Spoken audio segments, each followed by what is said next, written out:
क्या आप जानते हैं कि जिस पतंग को आप खुशी से हवा में उड़ाते हैं, उसकी डोर का सिरा तारीख के एक ऐसे तारीख बाप से जा मिलता है जिसे 300 सालों से बड़ी होशियारी से छुपाया गया है। हम इसे बसंत कहते हैं, हम इसे सकाफत कहते हैं, लेकिन तारीख की पुरानी किताबें कुछ और ही कहानी सुना रही हैं। क्या ये वाकई बहार का जश्न है या फिर एक ऐसे शख्स का मातम जिसने तारीख में मजहबी नफरत की बुनियाद रखी थी? आज हम जज्बात की नहीं, सबूतों की बात करेंगे।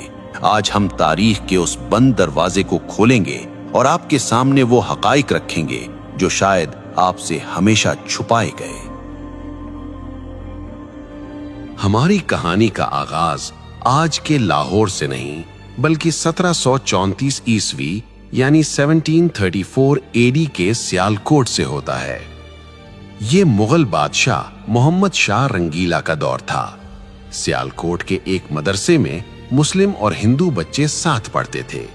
तारीखी किताबों के मुताबिक एक दिन बच्चों में बहस छिड़ गई। मुस्लिम बच्चों ने अपनी रवायात की बात की तो जवाब में एक हिंदू तालिबे इल्म हकीकत राय ने कुछ ऐसे अल्फाज कहे जो इंतहाई गुस्ताखाना थे। उसने नाउज़ुबिल्लाह नबी करीम सल्लल्लाहु अलैहि वसल्लम की लख्त जिगर सैयदा फातिमतुज़ ज़हरा रज़ी अल्लाह अन्हा की शान में नाज़ेबा कलिमात कहे। ये बात पूरे शहर में आग की तरह फैल गई। ये वाकया कोई अफसाना नहीं है, इसके सबूत तारीख की मुस्तनद किताबों में मौजूद है। लाला सोहन लाल सूरी जो सिख दौर के सरकारी मौर्रिख थे, उन्होंने अपनी किताब उम्दतुत तवारीख की जिल्द अव्वल में इस वाक़े को तफसील से लिखा है। इसी तरह मशहूर मुसन्निफ गणेश दास वडेरा ने अपनी किताब चार बाग़े पंजाब में इस गुस्ताखी का जिक्र किया है। मामला हाकिम लाहौर ज़करिया खान के पास गया। हजारों का मजमा अदालत के बाहर मौजूद था। शहर के काजी ने फतवा दिया कि इस जुर्म की माफी सिर्फ एक सूरत में हो सकती है कि हकीकत राय इस्लाम कबूल कर ले, लेकिन उसने इनकार कर दिया। कानून के मुताबिक उसे सजाए मौत सुनाई गई और तारीख बताती है कि जिस दिन हकीकत राय को सजा दी गई वो बसंत पंचमी का दिन था। अब यहाँ ये जानना जरूरी है कि बसंत पंचमी असल में है क्या। हिंदू तकवीम के मुताबिक ये बहार की आमद का पहला दिन होता है।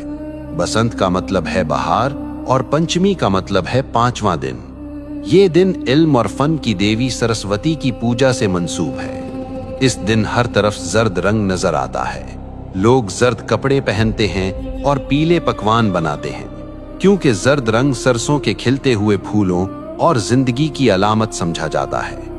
लेकिन सन 1741 की इस बसंत ने एक नया रुख इख्तियार कर लिया। जिस दिन पूरा शहर बहार के रंगों में रंगा था, हिंदू बिरादरी ने हकीकत राय की मौत की वजह से इस दिन को यौम सोग मना लिया।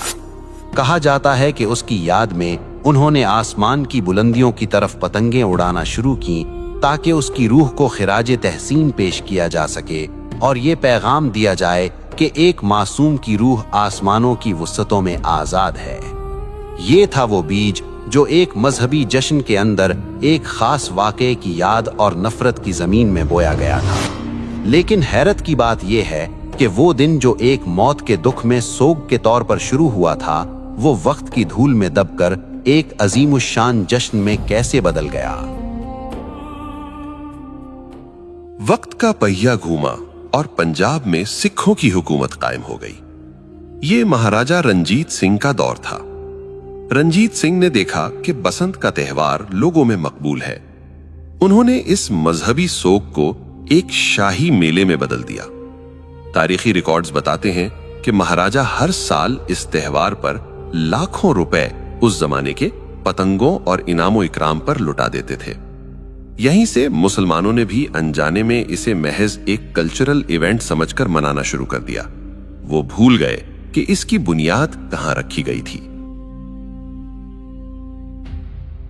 फिर 1849 में अंग्रेज ब्रिटिश राज आ गए। उन्होंने देखा कि ये मेला मकामी लोगों को मसरूफ रखता है, तो उन्होंने इसे और हवा दी। अंग्रेजों के दौर में लाहौर के अंदर बाकायदा बसंत क्लब बन गए।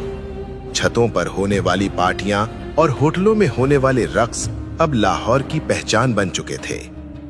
1947 में पाकिस्तान बना, लेकिन अफसोस हम जमीन तो ले आए मगर कुछ रस्में सरहद के उस पार से अपने साथ ले आए। और फिर इस त्योहार ने अपना असली खूनी रंग दिखाना शुरू किया। आजकल एक दलील दी जाती है कि जी हम केमिकल डोर इस्तेमाल नहीं करते, हम तो सादा धागा इस्तेमाल करते हैं। ये एक बहुत बड़ी गलतफहमी है। साइंस कहती है कि जब धागे पर कांच और केमिकल लगकर हजारों फुट की बुलंदी पर तनता है और हवा का दबाव उस पर पड़ता है तो वो तनाव की वजह से एक आरी जितना तेज हो जाता है। जब वो मोटरसाइकिल पर जाते हुए किसी इंसान के गले से टकराता है तो वो केमिकल हो या ना हो, वो शाहरग काट देता है। ये महज हादसा नहीं होता, ये कत्ल है। आइए जज्बाती बातों को छोड़कर आदादो शुमार स्टैटिस्टिक्स देखते हैं। पुलिस रिकॉर्ड और अस्पतालों के डेटा के मुताबिक सिर्फ 2006 से 2009 के 3 खूनी सालों में लाहौर, फैसलाबाद और गुजरांवाला में 119 अफराद इस खूनी खेल की नजर हुए। इनमें 40% से जायद वो मासूम बच्चे थे जो पतंग लूटते हुए छत से गिरे या सड़क पर गाड़ी के नीचे आ गए। भारत में सूरत हाल इससे भी बदतर है। जानवरों के हुकूक की तंजीम पीटा की रिपोर्ट के मुताबिक हर साल बसंत के मौसम में हजारों परिंदे आसमान में तनी हुई इन डोरों से कट कर मर जाते हैं। क्या किसी त्योहार की कीमत इतनी लाशें हो सकती हैं? सिर्फ इंसानी जाने नहीं, ये शौक मुल्क की मईशत को भी अरबों का नुकसान पहुंचाता है। वापडा की सरकारी रिपोर्ट्स के मुताबिक धाती डोर गिरने से ट्रांसफार्मर्स ट्रिप कर जाते हैं और तारें शॉर्ट सर्किट हो जाती हैं। माजी में एक एक रात में लाहौर जैसे शहर को कई कई घंटे अंधेरे में डूबा रहना पड़ा। करोड़ों रुपए की बिजली जाया होती है और ये बोझ आखिरकार आवाम की जेब पर ही पड़ता है। क्या हम चंद घंटों की तफरीह के लिए अपनी ही अमलाक को आग लगा रहे हैं? फिर बात सिर्फ पतंग की नहीं रहती। बसंत की रात, हवाई फायरिंग और बेहयाई का जो बाजार गर्म होता है, क्या वो हमारी सकाफत है? एक तरफ दुनिया भर के मुसलमान गजा और फलस्तीन के बच्चों के लिए रो रहे हैं और दूसरी तरफ हम अपनी ही गलियों में अपनी ही खुशी के लिए अपने ही लोगों का खून बहा रहे हैं। क्या ये बेहिसी की इंतहा नहीं है? सवाल ये है कि अगर बसंत नहीं तो फिर क्या? हमारे पास ईदैन की खुशियां हैं, हमारे पास खेलों के मैदान हैं, PSL है, क्रिकेट है, सियाहत है। हम वो कौम हैं जिसने दुनिया को तहजीब सिखाई। हमें अपनी खुशी मनाने के लिए किसी ऐसे त्योहार की जरूरत नहीं जिसकी बुनियाद में नफरत हो और जिसके अंजाम में मौत हो। आज फैसला आपके हाथ में है। जब आप बाजार से डोर खरीदें तो एक बार सोच लीजिएगा, कहीं आपके पैसे किसी मां की गोद उजाड़ने के काम तो नहीं आ रहे। ये पतंग की डोर नहीं कट रही, ये हमारी अकदार कट रही हैं। तारीख गवाह है कि जो कौमें अपनी बुनियाद भूल जाती हैं, वक्त उन्हें मिटा देता है।